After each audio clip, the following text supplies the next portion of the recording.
একাদশ পরিচ্ছেদের চতুর্থ এবং শেষ অংশ। ছোট্ট নরেন আসিয়াছেন, ঠাকুর মুখ ধুইতে যাইতেছেন। ছোট নরেন গামছা লইয়া ঠাকুরকে জল দিতে গেলেন। মাস্টারও সঙ্গে সঙ্গে আছেন। ছোট নরেন পশ্চিমের বারান্দার উত্তর কোণে ঠাকুরের পা ধুইয়া দিতেছেন। কাছে মাস্টার দাঁড়ায় আছেন। শ্রীরামকৃষ্ণ: ভারী ধূপ। মাস্টার: আজ্ঞে হ্যাঁ। শ্রীরামকৃষ্ণ: তুমি কেমন করে ওইটুকুর ভিতরে থাকো? উপরের ঘরে গরম হয় না? মাস্টার: আজ্ঞা হ্যাঁ, খুব গরম হয়। শ্রীরামকৃষ্ণ: তাতে পরিবার মাথায় অসুখ, ঠান্ডায় রাখবে। পরিবারের মাথার অসুখ আছে, ব্যামো আছে, তাই বুঝে তাকে ঠান্ডায় রাখবে। মাস্টার: আজ্ঞা হ্যাঁ, বলে দিয়েছি নিচের ঘরে শুতে। ঠাকুর বৈঠকখানা ঘরে আবার আসিয়া বসিয়াছেন ও মাস্টারকে বলতেছেন: তুমি এ রবিবারে যাও নাই কেন? মাস্টার: আজ্ঞা বাড়িতে তো আর কেউ নাই, তাতে আবার পরিবারের মাথার ব্যারাম, কেউ দেখবার নাই। ঠাকুর গাড়ি করিয়া নিমু গোস্বামীর গলিতে দেবেন্দ্রের বাড়িতে যাইতেছেন, সঙ্গে ছোট নরেন।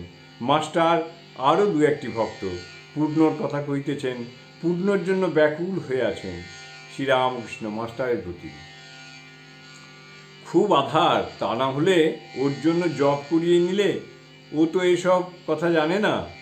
মাস্টার ও ভক্তেরা অবাক হয়ে শুনিতেছেন যে ঠাকুর পূর্ণর জন্য বীজ মন্ত্র জপ করিয়াছেন। শ্রীরামকৃষ্ণ: আজ তাকে আনলেই হতো, আনলে না কেন?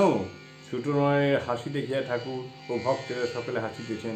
ঠাকুর আনন্দে তাহাকে দেখাইয়া মাস্টারকে বলতেছেন: দেখো দেখো, ন্যাকা ন্যাকা হাসে, যেন কিছু জানে না, কিন্তু মনের ভিতর কিছুই নাই।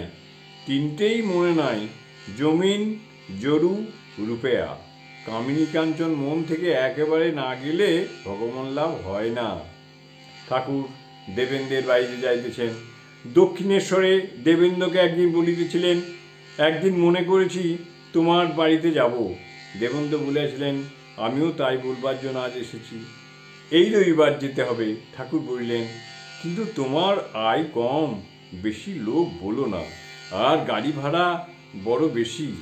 দেবেন্দ্র হাসিয়া বলিয়াছিলেন, তা আয় কম হলেই বা, ঋণং কৃত্বা ঘৃতং পিবেত। ধার করে ঘৃত খাবে, ঘি খাওয়া চায়।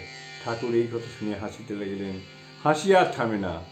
কিয়ৎক্ষণ পরে বাড়িতে পৌঁছিয়া বলিতেছেন, দেবেন্দ্র, আমার জন্য খাবার কিছু করো না, অমনি সামান্য, শরীর তত ভালো নয়। জয় ঠাকুর, জয় ঠাকুর।